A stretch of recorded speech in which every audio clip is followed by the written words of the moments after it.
Tengah di Kecamatan Trimuljo, Kelurahan Adipuro. Ya, ini Valen. Nggak jauh dari Metro. Ya. Kota. Ini Valen, anak angkatnya Abi. Dia juga mahasiswa semester berapa? Udah termasuk udah 6 mau ke 7-an Abi. Mau ke 7. Ya, dia itu mahasiswanya Abi. Abi kan ngajar di sono ini. Ini murid Abi. Nah, mahasiswa Abi di Lampung. Di Lampung, Universitas UMPTB Lampung ini tuh. Sudah semester 8. Nah, kemarin di sini. Nah, sekarang saya mau kasih materi, kasih pelajaran ilmu hukum. Terus ini Manda. Iya, Manda juga sama anaknya Bi, anak angkatnya Bi. Dan kuliah di sini. STA Asyada. Bi. Nah, karena ke sini saya kasih materi-materi pelajarannya. Ya, biar saling mengenal ya, Manda sama Valen. Beda kampus. Sama, ya itu masih tapi sama. Iya, jurusannya sama, ilmu hukum semuanya. Ya. Saya ulangi. Assalamualaikum warahmatullahi wabarakatuh. Waalaikumsalam warahmatullahi wabarakatuh. Saya Dr. Gus Joy selaku dosen kalian sekaligus orang tua angkat kalian akan memberi materi saat ini mumpung ada di rumah ya. Biasanya kalian kan kuliah di universitas masing-masing. Biasanya Abi ngajarnya di sono, kadang lewat online. Hari ini karena kumpul saya akan kasih materi. Materi yang pertama adalah ilmu hukum. Ya. Ilmu hukum itu adalah ilmu aturan. Ilmu aturan yang sudah disepakati untuk mengatur sistem atau roda hukum manusia.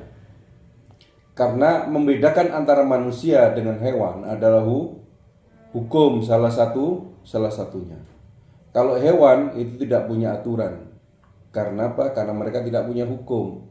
Manusia, karena manusia itu punya otak, manusia termasuk makhluk yang sempurna, makanya di situ diatur dalam sebuah hukum. Dan hukum ada namanya hukum Tuhan, ada namanya hukum manusia. Nah, Tuhan mengirim manusia untuk menjadi seorang rasul itu juga untuk menyampaikan aturan-aturan atau hukum. Dan hukum-hukum itu setiap zaman itu ada yang sama, ada yang tidak sama. Mulai zaman Nabi Adam sampai zaman Nabi Muhammad, sampai zaman sekarang. Nah, karena dulu belum ada sebuah negara, baru risalah dari seorang nabi, biasanya mengacunya kepada tokoh atau kepada nabi atau kepada raja dan sebagainya.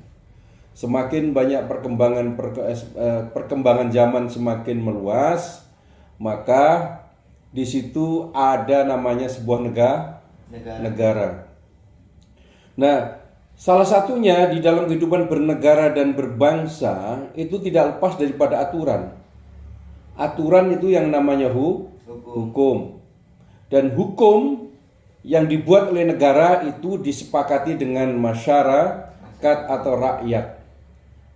Karena apa? Hukum itu untuk apa? Untuk mengatur umat manusia supaya lebih disiplin, tahu aturan. Ya, disiplin dan tahu aturan, dan supaya tidak ada konflik antar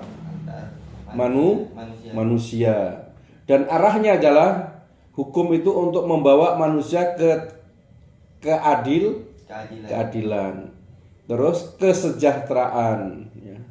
Untuk mengarah ke sana dan perdamaian.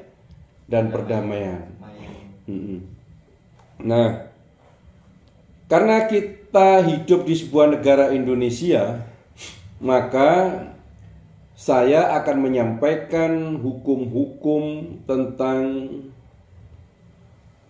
di Indonesia. Nah, di Indonesia ini dulu, sebelum Indonesia itu berdiri juga sudah ada hukum. Kalau zaman dulu sebelum adanya Belanda namanya hukum itu hukum adat. Ya, Hukum adat itu hukum kesepakatan. Hukum adat. Bila mana ada orang yang ada aturan-aturan dulu ya. Ada aturan-aturan dulu bila mana ada orang melanggar ini nanti dihukum ini, dendanya ini. Ya.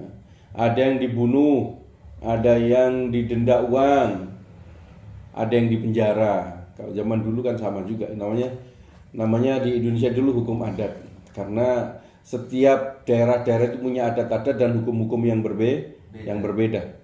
Nah,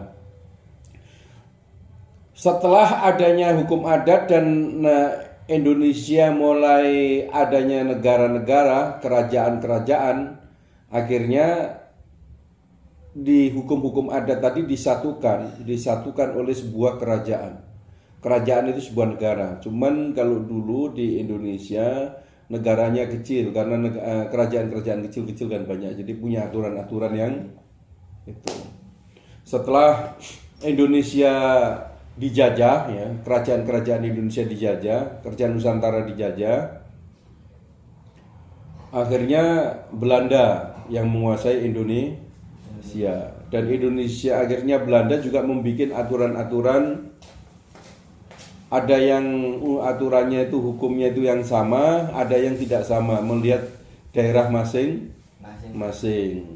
Nah, kalau di Belanda itu kalau nggak salah mengacu hukum namanya hukum Mahtat.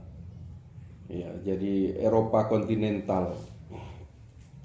Sistem Eropa kontinental yang sistemnya mirip masih kerajaan karena Belanda adalah negara kerajaan walaupun yang menjajah di Indonesia itu bukan langsung oleh negara Belanda, tapi negara Belanda melalui perusahaan yang namanya company gitu. Nah, setelah Indonesia merdeka, ya, selesai Indonesia merdeka, akhirnya Indonesia mendirikan sebuah negara, membuat aturan-aturan itu ada yang dinamakan adalah hukum atau undang-undang. Ya.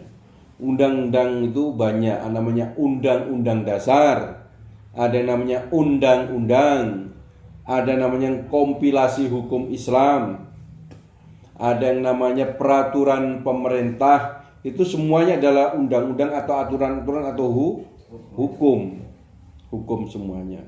Cuman di situ ada yang paling tinggi tingkatannya yaitu undang-undang dasar. Jadi perlu diperhatiin.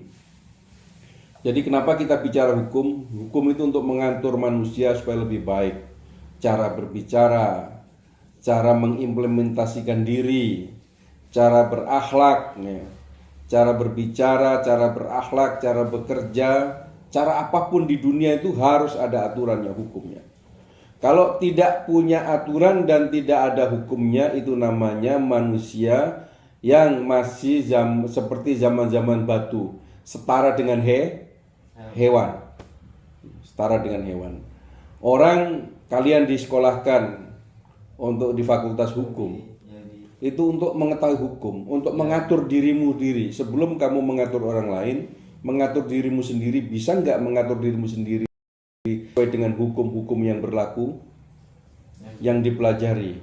Apa itu hukum negara, apa itu hukum agama. Itu gunanya kita sekolah atau mondok atau mengaji.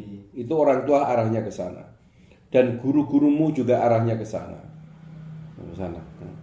Terus di Indonesia itu ada beberapa yang namanya aturan-aturan, yaitu undang-undang. Undang-undang itu adalah undang-undang dasar, itu adalah undang-undang yang pertama kali, pondasi dasar dalam undang-undang. Jadi setiap membuat aturan di negara kita, apa itu kompilasi hukum Islam, apa itu hukum undang-undang, apa peraturan daerah atau peraturan menteri atau peraturan presiden tidak boleh keluar dari undang-undang dasar. Namanya aja undang-undang dasar. Itu adalah pondasi semua aturan yang ada di Indonesia. Sama dengan manusia yang beragama Islam. Semuanya boleh apa saja, tapi tidak boleh keluar dari norma-norma Al-Quran dan hadis.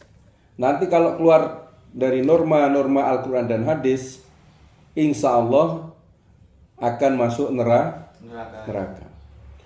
Kalau umpamanya kita melanggar undang-undang dan itu ketemu dan diproses secara hukum, itu nanti akan bisa dipenjara. Nah, proses hukum yang ada di Indonesia itu ada namanya hukum perdata, hukum pidana, hukum tata usaha negara, kan itu. Ya, banyak sekali. Tapi itu adalah lembaga-lembaga yang nantinya yang memproses bila mana ada masyarakat atau rakyat Indonesia yang melanggar hukum. Itu. Selanjutnya, karena jurusanmu adalah jurusan ilmu hukum, dan prodinya ilmu hukum, makanya harus paham yang namanya ilmu hukum. Selanjutnya saya akan jelaskan bahwa dalam perjalanan Indonesia ada namanya reformasi. Tahu reformasi? Reformasi tak jadi. Ya, reformasi adalah perubahan lah ya. Yang dimulai pada tahun 1998 yang membawa perubahan pada ketatanegaraan Indonesia. Ya, negara Republik Indonesia yang ditandai dengan adanya reformasi konstitusi. Reformasi konstitusi tersebut berupa amandemen Undang-Undang Dasar 1945 yang ditetapkan pada tanggal 18 Agustus tahun 1945. Nah, kalau kita berbicara tentang undang-undang itu dulunya sudah baku sejak zaman kemerdekaan.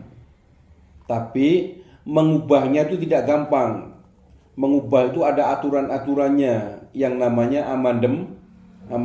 Bisa diubah dan bisa juga ditambah, bisa juga dikurangi.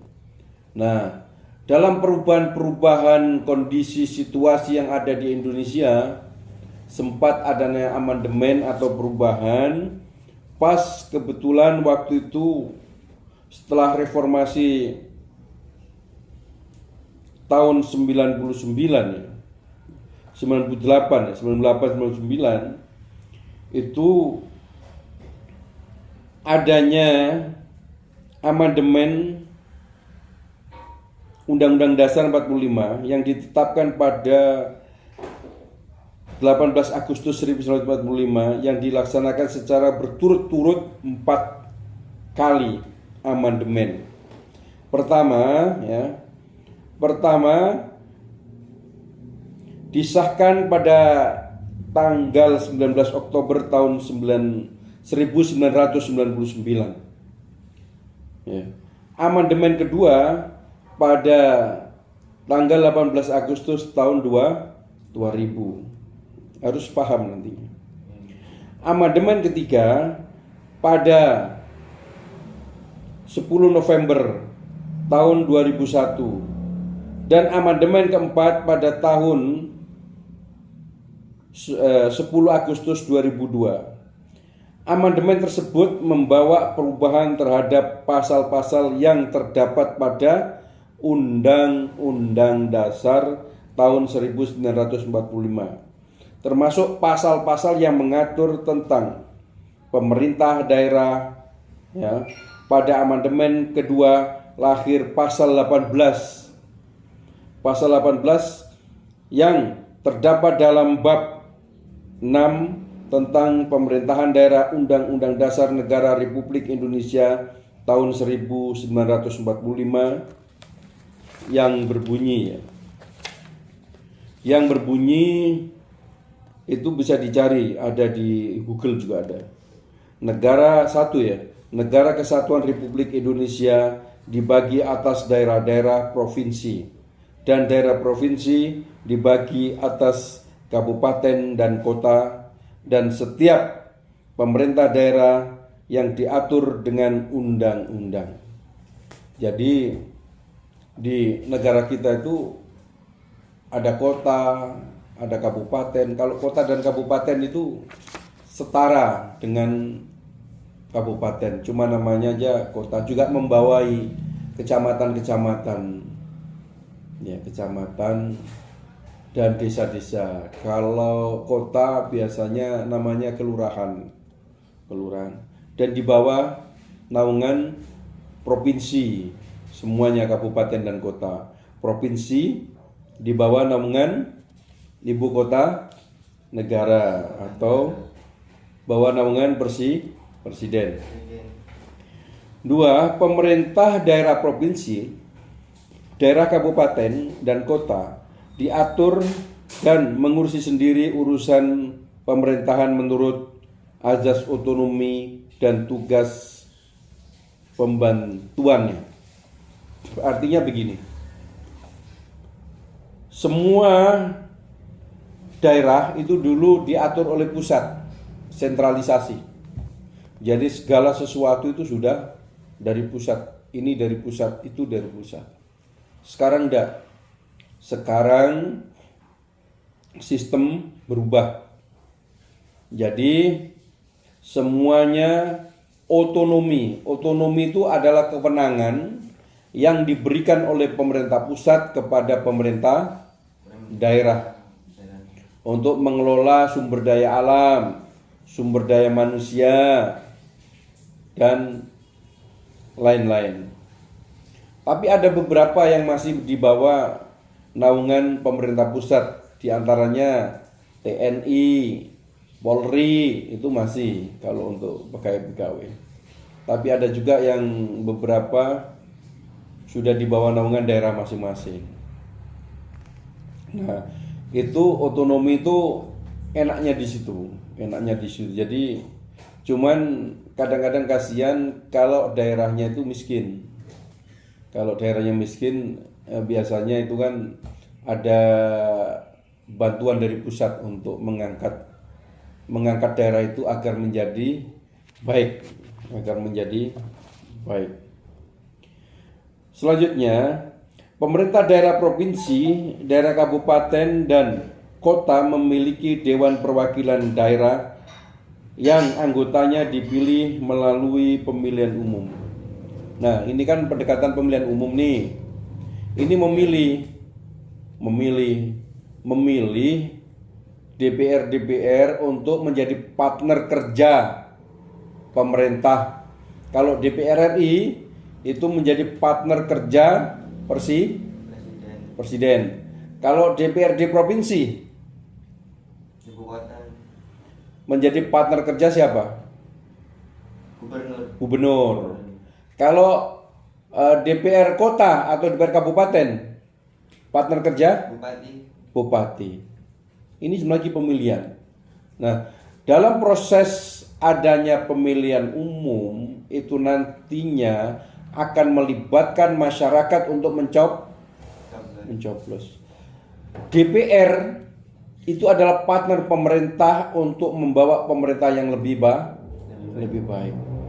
Nah, DPR itu dicalonkan oleh partai politik. Makanya kalau mencalonkan seseorang, kalau orang itu tidak baik, jangan tidak baik atau tidak punya kemampuan. Bagaimana bisa orang tidak punya kemampuan, orang tidak baik bisa jadi partner pemerintah? Itu nanti bisa membawa dampak orang itu akan makan gaji buta. Terus selain gaji buta, terus nanti tidak berfungsi apa-apa di sana. Akhirnya negara buang-buang uang. Dan kadang nanti jika dia korupsi akan membawa dampak yang tidak baik untuk negara. Kalau dia dikasih kekuasaan suka-suka akan membahayakan rakyat. Makanya kalau kita ingin memilih seseorang, yang pertama adalah orang itu harus amanah, harus tablek, ya, harus amanah, tablek, harus sidik, dan seterusnya. Artinya karena memimpin negara itu ada kriteria-kriterianya. Tidak boleh kita asal orang itu anaknya jenderal terus kita pilih padahal dia tidak punya kemampuan. Tidak semua orang itu punya kemampuan seperti orang tuanya. Nah, itu. Makanya saya sampaikan bahwa ilmu hukum itu sangat penting. Kalau dirimu nanti tidak paham ilmu hukum dan tidak mau melaksanakan, menempatkan dirimu, nanti bisa dipenjara. Banyak orang-orang dipenjara karena apa? Salah melaksanakan hukum. Orang kerja di perusahaan, kalau kita sering melanggar, itu sebenarnya bisa loh dilaporkan ke polisi. Bisa ada denda, bisa dia dipenjara, bisa nanti dia digugat minta pergantian secara perdata. Karena setiap orang yang masuk di perusahaan itu sudah ada aturan-aturannya, ada kontrak namanya. Ada kontrak. Jadi kalau kontrak itu kita tidak sesuai dengan kontrak, kita melanggar, tidak bisa seperti kita di keluarga kita cuma dimaafin, nggak bisa. Bisa dipenjara. Dilaporkan ke kepolisian boleh. Terus nanti di sana disidik, di BAP di kepolisian. Kalau ini kena pidana, sebelum dikirim ke lapas nanti dipenjara dulu di kepolisian. Selesai di penjara, nanti baru penjara titipan di kepolisian, diproses-proses nanti sudah putus di pengadilan, dipenjara di lapas. Nanti sesuai dengan pasalnya, ada yang kena 5 tahun, ada yang kena 4 tahun, ada yang kena 3 tahun. Makanya saya sering tekankan kepada murid-murid saya dan anak saya semuanya kan harus disiplin. Kalau tidak disiplin nanti di kemudian hari, kalau sudah di luar masyarakat sana, sudah bermasyarakat, orang tidak akan kasihan.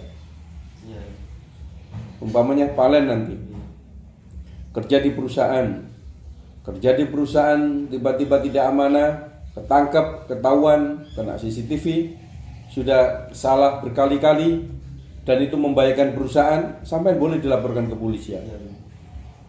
Boleh dilaporkan ke polisian dan nanti bisa dipenjara. Walaupun dirimu di situ kerja juga dapat gaji, tapi di situ boleh juga dilaporin. Makanya belajar ilmu hukum itu untuk mentertibkan kata-kata, mentertibkan akhlak, mentertibkan perilaku, mentertibkan banyak hal. Umpamanya jadi pegawai negeri itu kalau umpamanya seragam aja tidak pakai seragam, waktu yang pakai seragam bisa kena itu loh, bisa kena SP. Lama-lama kena peringatan. Kalau dikasih peringatan nanti ngelawan dan perlawanan itu melanggar aturan, nanti bisa dituntut secara pidana. Umpamanya sudah salah tapi tidak mau merubah, pura-pura lupa, terus nanti sampai umpamanya dia melawan dengan argumen yang tidak cocok sesuai dengan hukum, bisa dipenjara juga. Padahal masalahnya masalah kecil, bisa dipenjara. Makanya saya tekankan, termasuk kalian semuanya, Palen, anak saya itu semuanya tak didik disiplin. Kenapa? Karena di kemudian hari supaya nanti saya selamat melihat anak-anak saya bahagia, tenang, dan tidak punya cacat di orang lain. Karena cacat orang lain nanti dia diam-diam dilaporin, tiba-tiba nanti ada surat panggilan dari kepolisian, kaget, kok saya dipanggil sama polisi. Nah itu jangan sampai. Harus melaksanakan, harus amanah, harus jujur, harus sidik, tablik, dan harus fatonah. Itu satu kesatuan kita. Kalau enggak, kita nanti tidak akan bisa bahagia. Itu ada ilmu hukum. Nah, itu tadi kita berbicara bermacam-macam hukum, termasuk hukum pidana tadi yang saya katakan. Kalau hukum perdata, contoh manda kerja di sana. Nah, terus ada kesepakatan dalam pekerjaan harus disiplin. Nah, tiba-tiba dia tidak disiplin, masuknya umpamanya tidak masuk selama dua kali. Nah, 2 kali itu nggak masuk, terus dikasih peringatan sekali, dikasih peringatan 2 kali, 3 kali nggak masuk. Itu manda bisa dilaporkan ke pengadilan, digugat secara perdata.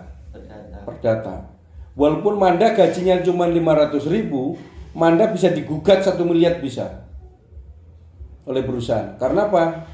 Perusahaan minta ganti rugi 1 miliar karena adanya kesalahan ini kan sudah disepakatan. Iya. Walaupun gaji kita cuma 500.000 bisa digugat secara perdata, bisa dilaporkan ke pengadilan perdata. Dan harus dibayar kalau kita kalah. Bisa jual tanah, jual rumah, jual apa. Jadi itu namanya konsekuensi hukum. Makanya kalau kita nggak mampu, saya katakan enggak. Karena apa? Karena semua itu ada hukuman, ada tuntutan. Umpamanya begitu. Jadi bedakan perdata sama pidana. Kalau perdata itu nanti dimintai ganti rugi, itu cuma tidak masuk. Apalagi merusakkan properti perusahaan. Kalau properti itu walaupun itu kelihatan murah, tapi itu adalah bahan properti yang dianggap perusahaan itu mahal dan bagus dan tidak bisa diganti apapun, itu bisa kita dimintai ganti rugi yang harganya lebih dari itu. Walaupun menurut dirimu itu, ini bisa saya ganti. Nah, kalau perusahaan nggak mau diganti, dia minta diganti duit umpamanya 1 miliar, boleh. Kan itu hak perusahaan, salah sendiri dirimu pecahkan. Kalau nggak mau, nanti akan dituntut secara pidana karena merusak barang orang lain. Itu bisa dipenjara, bisa ditanya di buku-buku hukum KUHP dan pidana. Jadi merusak barangnya orang itu bisa dipenjara. Sama juga palen harus hati-hati setiap melakukan pekerjaan dan harus amanah. Itu namanya belajar ilmu hukum itu di situ. Bukan sekedar kita baca, selesai kita baca terus kita ajukan, tidak. Belajar ilmu hukum itu digunanya untuk supaya kita tahu aturan hukum. Nah, pernah nggak disampaikan begitu sama dosen-dosen yang lain? Ya pernah. Nah, itu kan. Jadi ilmu hukum itu untuk mengatur manusia agar tertib dengan aturan. Mulai dari kita bangun tidur sampai kita mau tidur, sampai kita mau keluar, semua itu ada aturan-aturan hukum. Baik hukum agama, baik hukum perdata, baik hukum pidana. Sama dengan kita bicara yang namanya tertib hukum tadi ya. Nah, di situ adanya sidik. Sidik itu dipercaya. Kalau kita tidak bisa dipercaya, padahal kita sudah sepakat bahwa kita harus bisa dipercaya dan kita khianat, itu nanti juga ada konsekuensi hukumnya. Konsekuensi hukum. Orang nanti bisa akan dipenjara gara-gara tidak aman ya. Bisa dipenjara atau bisa didenda perdata. Itu yang namanya sidik. Tablek, menyampaikan kata-kata pun sama. Kita kata-kata bohong, hoax, itu kalau kena undang-undang IT sudah dipenjara 5 tahun. Makanya kita harus hati-hati kalau kita berbicara lewat internet atau lewat WA. Kalau nanti menyinggung orang dan itu berita bohong, bisa dipenjara bisa sampai 5 tahunan. kena undang-undang IT hampir ada yang 3 tahun, ada yang 4 tahun. Lihat itunya dulu, lihat pasalnya dulu kan. Makanya Nabi mengatakan seseorang itu harus fatona, harus pinter. Selain pinter tidak bisa pinter. Kalau pinter untuk ngakali, nanti kita akan bisa karena tidak semua orang diakali itu tidak tahu. Semua diakali bukan berarti. Kadang-kadang tahu tapi pura-pura tidak tahu. Kalau di perusahaanmu ada orang kamu akali terus dia nggak tahu, jangan. Karena siapa tahu dia nanti diem-diem menulis kesalahanmu sampai 3 kali.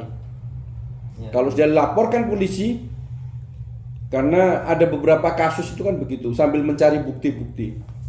Kalau kita tidak jujur juga gitu, mengambil yang bukan haknya juga sama. Kalau sampai kena CCTV, kalau sampai kena potret, kalau sampai ada yang mengetahui, nanti bisa dilaporin, bisa kena penjara. Jadi dalam hidup itu, kenapa dalam hidup itu anak-anak saya suruh belajar ilmu hukum. Karena dalam hidup itu harus tertib. Kalau tidak belajar ilmu hukum, khawatir sembrono. Kalau sembrono, nanti akan kena konsekuensi hukum. Konsekuensinya kalau di Indonesia, kalau tidak dipenjara, kena denda dan juga ditembak mati. Jadi hukum di Indonesia ada 3 konsekuensinya. Apa? Jadi dipenjara, terus didenda, ditembak mati. Kalau perusahaan-perusahaan atau orang-orang yang masih toleransi nggak apa-apa. Tapi kita jangan enteng dengan orang yang toleransi. Karena apa? Bisa juga nanti dampaknya di kemudian hari bisa juga terjadi begitu. Jadi umpamanya Palen membangun kerjasama dengan siapapun, kalian harus jujur. Jangan ngakali, jangan pura-pura tidak tahu. Semua dikelirkan dari depan. Jangan ngakali orang, terus jangan sampai pura-pura tidak tahu. Terus harus semuanya dijelaskan di depan, agar nanti di belakangnya tidak ada akal-akalan, dan agar dirimu nanti selamat dari hukuman. Kalau membahayakan dirimu, jangan ikut terlibat dalam bisnis. Kecuali sekarang kan masih tahap belajar. Kalau masih tahap belajar kan tidak ada masalah gitu. Ya. Itu ilmu hukum. Nah, kalau belajar ilmu hukum itu sama, hukum Islam pun sama. Selain mempelajari ilmu hakama, itu aturannya kan ada aturan-aturan juga itu. Hukum agama itu kan aturan-aturan juga. Bagaimana tertib dalam ibadah, tertib dalam bermasyarakat, tertib dalam keluarga, tertib dalam rumah, tertib dalam luar rumah, tertib dalam banyak. Sampai kebersihan pun itu semuanya harus masuk tertib. Anadofatu minal iman. Paham? Apa yang ditanyakan, Valen? Manda, apa yang ditanyakan? Hah? Apa yang ditanyakan? Terima kasih, Bi. Ya, ngasih tahu Bi kalau itu, Bi. Kalau nanya ngasih tahu, Bi. Ini materi itu. Ini tadi materi ilmu hukum yang masih universal. Karena Palen kan baru datang kemarin siang ya. Siang. Jadi nanti saya kasih materi-materi lagi tentang, kan hukum itu kan luas, nanti akan lebih ke spesifik. Selanjutnya itu nanti saya kasih materi-materi hukum tentang keadvokatan. Terima kasih. Keadvokatan, bagaimana seorang advokat, bagaimana seorang polisi, bagaimana seorang jaksa, bagaimana seorang hakim, bagaimana seorang klien. Itu harus nanti. Ini tadi saya sampaikan masalah masih umum, sifatnya umum. Karena memang sebelum kita bicara khusus harus bicara umum semuanya. Intinya semuanya itu kalau dirimu kepingin selamat dimanapun, dirimu harus tertib. Terima kasih iya Bi. Kalau dirimu tidak tertib, insya Allah nanti tidak akan selamat, akan bahaya. Tapi saya nggak janji, insya Allah nanti saya akan kasih materi itu, nggak tahu nanti kapan waktunya. Kalau Allah tidak mengizinkan ya tidak. Kalau waktunya ada, insya Allah nanti. Terima kasih. Ya saya. Tapi kalau umpamanya mau sekalian, silakan aja tanya seperti yang saya katakan. Selalu saya kasih materi tentang bagaimana seorang advokat. Advokat adalah Jasa hukum. iya, adalah yang menerima jasa hukum dalam advokasi. Polisi, Menyelidik. ya, polisi yang menyelidiki, ya, menyidik dan melidiki. Jaksa Penuntut. menuntut, hakim yang mengadili. Yang terdakwa kalau divonis bersalah yang dipenjara. Jangan sampai kalian menjadi terdakwa atau tersangka atau diputus dengan kesalahan. Itu hati-hati. Karena tidak akan ada yang bisa menolong kalian semuanya nanti kecuali akhlakmu. Akhlak atau tertib hukum. Mungkin sekarang masih bisa. Masih tahap belajar. Kalau seperti Abi gini nih, siapa yang mau menolong Abi? Umpamanya terjadi masalah, ayo siapa? Akhlaknya sama kita tertib hukum. Selain kita pasrah kepada Allah, kita tertib sama hukum dan ingin tertib sama hukum, belajar ilmu hukum, begitu. Mungkin sekarang kalian masih tak belajar itu masih agak aman-aman. Tapi nanti kalau sudah menikah, kalau tidak dibiasakan mulai sekarang tertib hukum, di kemudian hari tidak akan ada yang bisa menolong kalian. Kalau kalian di penjara nanti, itu adalah konsekuensi kalian. Akan meninggalkan anak istri dan akan meninggalkan suami dan anakmu. Dan banyak perempuan-perempuan yang di penjara. Harus tertib. Banyak nggak perempuan di penjara? Ya termasuk banyak. Banyak nggak laki-laki di penjara? Termasuk banyak. Itu apa alasan pertamanya? Tidak tertib hukum.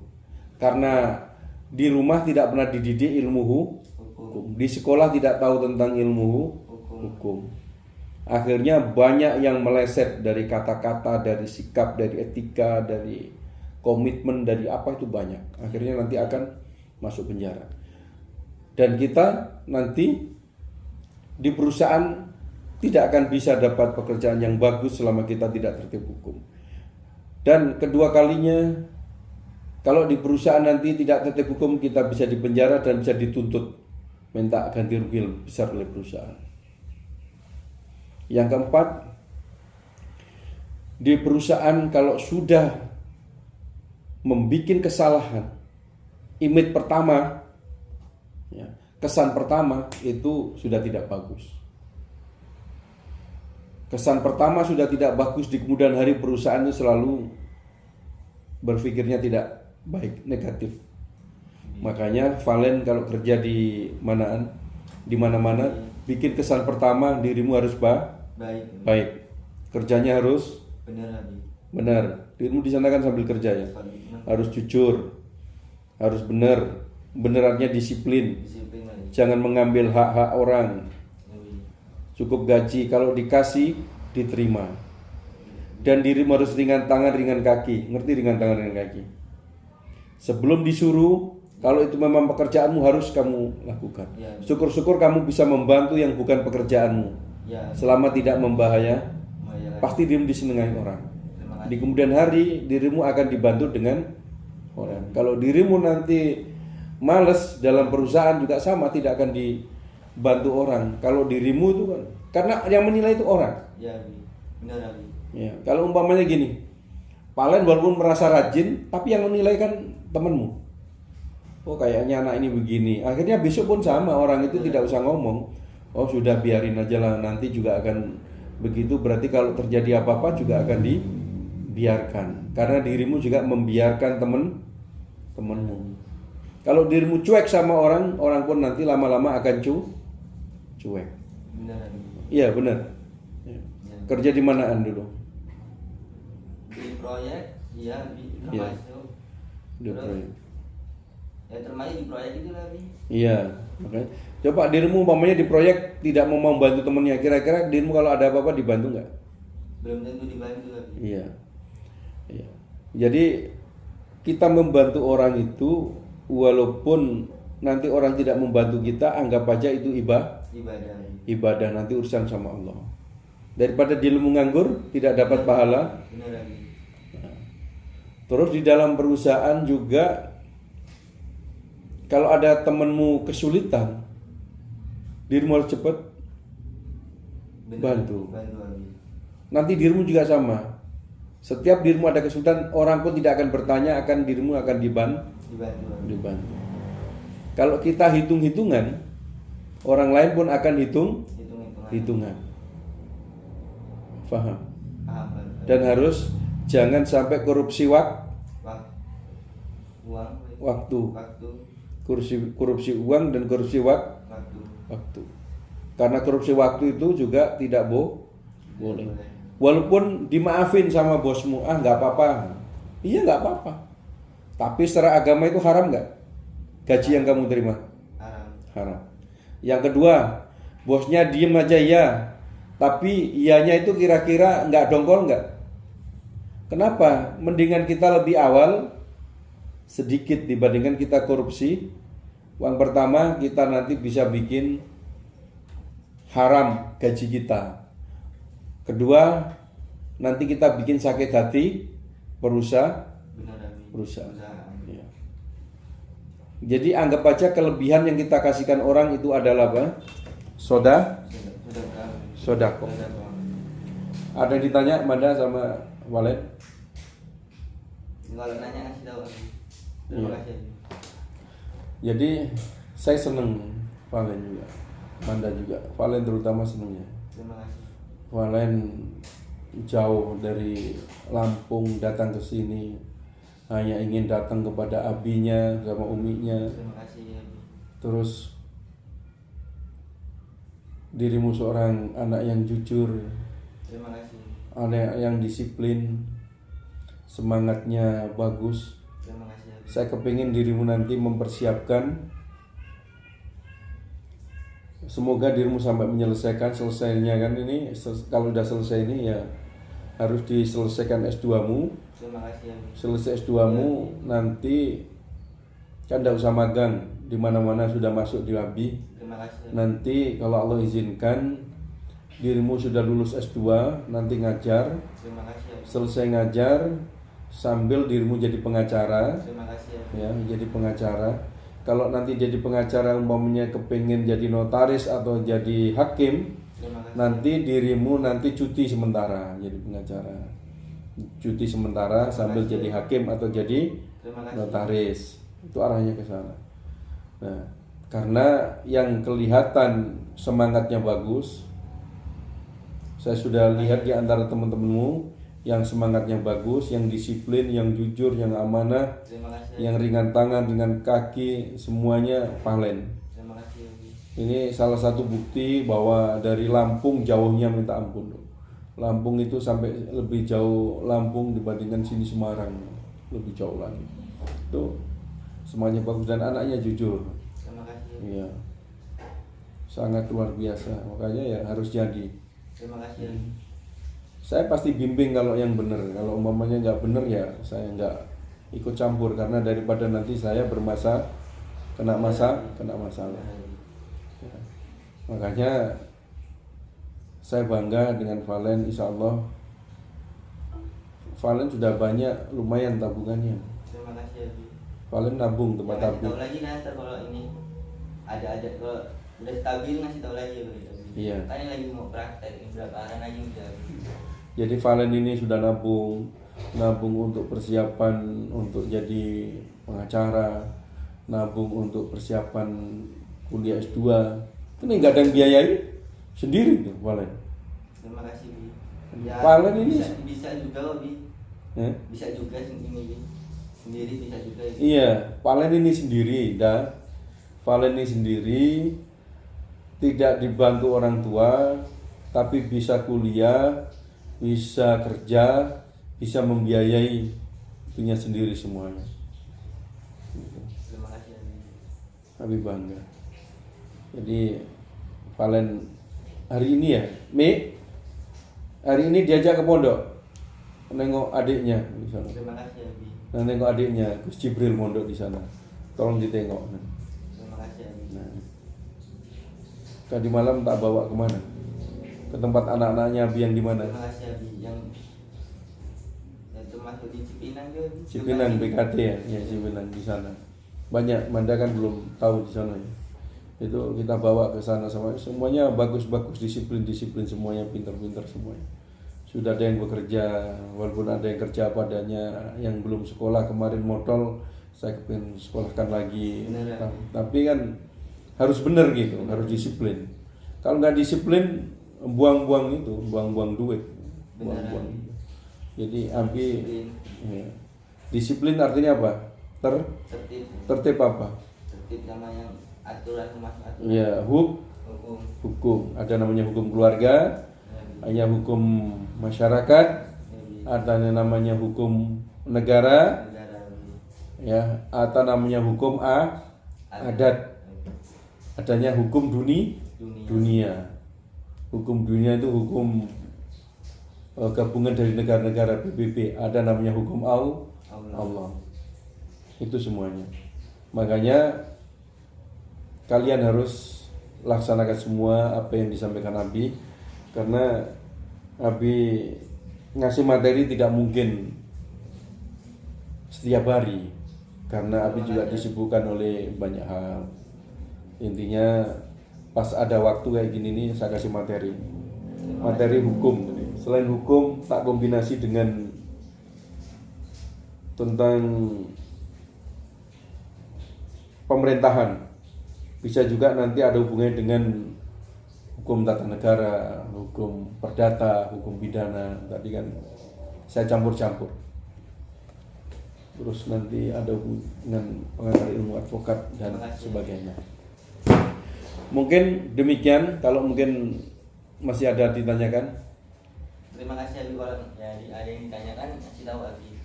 Manda tanya. Oke, akhir kalam, ihdinas siratal mustaqim. Wassalamualaikum warahmatullahi wabarakatuh. Waalaikumsalam warahmatullahi wabarakatuh.